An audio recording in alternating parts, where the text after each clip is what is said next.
esa es la idea un poco de... O sea, a mí muchas veces me preguntan por qué no estudias como el anarquismo de tu país.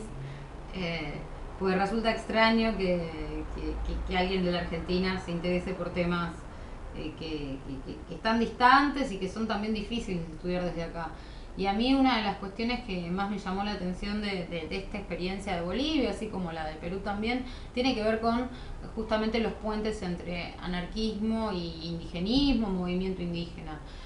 O sea, y detrás de eso está como la capacidad del anarquismo de repensarse todo el tiempo. Como que no es una ideología cerrada, como decía Malatesta, nosotros no queremos en dogmas, sino que tiene esa versatilidad, tiene esa flexibilidad, tiene esa maleabilidad para, en función del contexto en donde se inserta, donde llega, a modificarse. Generalmente la noción que nosotros tenemos desde Buenos Aires particularmente es que la Argentina y América Latina es todo como Buenos Aires, y no. Mi primer viaje a Bolivia, que lo hice hace más de 10 años, me pegaron una cachetada en ese sentido porque yo vi algo nuevo ahí. Y o sea, y desarmé esta cuestión. Y me parece que los anarquistas cuando se adentraron en las provincias, en lo que nosotros llamamos el interior, mal llamamos el interior, se dieron cuenta también de esto. Y o sea, y replantearon también sus pensamientos, su forma de pensar.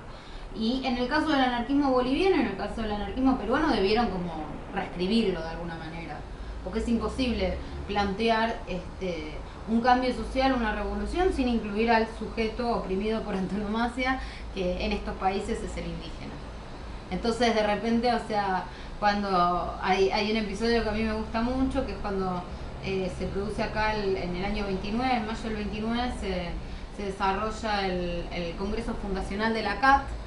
Participa un delegado boliviano, Miguel Rodríguez, él era carpintero, y como los bolivianos está siempre callado, callado, callado, uno lee las actas de ese congreso y no dice nada, hasta que participan dos debates fundamentales que se da el congreso. Uno, la cuestión de la violencia, defendiendo el uso de la violencia, señalando como bueno las situaciones insurreccionales y semi-insurreccionales que se habían vivido en Bolivia hasta ese momento, y después participa cuando se debate sobre la cuestión campesina.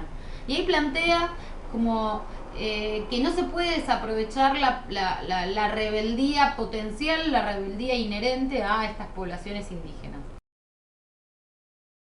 Cusicanqui es por ejemplo, es un sujeto, o sea, cuyo padre era un indígena, era arriero, su mamá venía de una familia acomodada, pero finalmente no lo termina criando ella, sino que lo termina criando una cocinera de origen aymara, y él es un sujeto que está entre los dos mundos. Él es un mestizo que en realidad muchas veces se identifica como indio. Su hijo dice algo así como que él se hacía pasar por indio. Y no es que él se hace pasar, él se siente eso.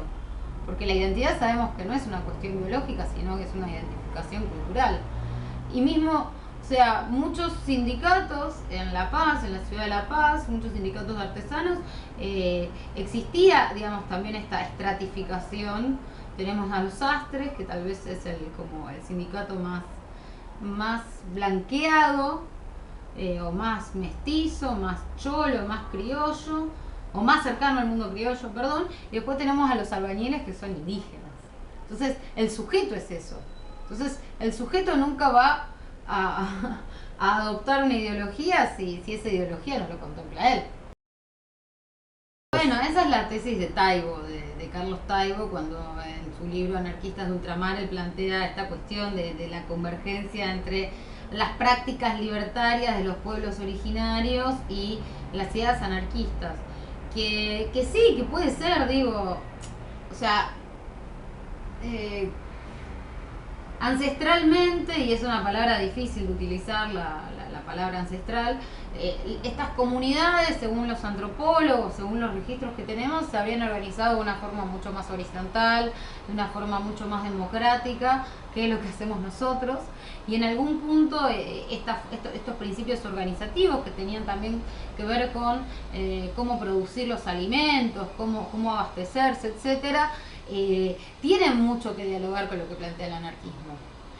Mi cuestión ahí es cómo todas estas cuestiones que habrían caracterizado a las comunidades indígenas en un tiempo pretérito no se vieron modificados por tantos años de opresión. Pensemos en el caso boliviano, o sea, yendo a hace pocos años, y pocos años estamos hablando de más de 500, o sea, la cuestión del Tahuantinsuyo, o sea, donde estas comunidades formaban parte de un estado centralizado, y también después la cuestión de la dominación y la opresión española, que luego se reconvierte en la cuestión de las repúblicas. O sea, mi pregunta es cómo quedan las comunidades después de tanto tiempo. Y hay cosas que obviamente no persisten. O sea, por eso yo tiendo a no idealizar demasiado esta cuestión. Aunque muchos anarquistas sí lo hacían. Y eso es lo interesante, digo, no es que esté bien o que está mal, lo hacían y punto. Bueno, de hecho Tomás Soria era como bastante reacio a creer o a considerar en la capacidad revolucionaria de los indígenas. Los artículos de él, la mayoría son como bastante complicados, pensándolos en cómo los pensaríamos hoy. Igualmente tiene así como también sus contradicciones, porque por un lado discute y relativiza como toda capacidad revolucionaria de los cholos, pero hay otros artículos donde él dice, bueno, los indígenas, habla a propósito de un episodio, hay una protesta de los indígenas que terminan como quemando un puente que estaban construyendo en el sur de Bolivia, esto en los años 20, y termina como diciendo, bueno, finalmente los indígenas se han levantado. Pero bueno, hasta como en ellos mismos está ese debate. De Forti me parece que es importante la ayuda y el apoyo que las agrupaciones en las que él participó le dio a la experiencia de la Federación Agraria Departamental. O sea, la Federación Agraria Departamental coexistió con las agrupaciones en donde Forti participó, y o sea, y fue muy reprimida.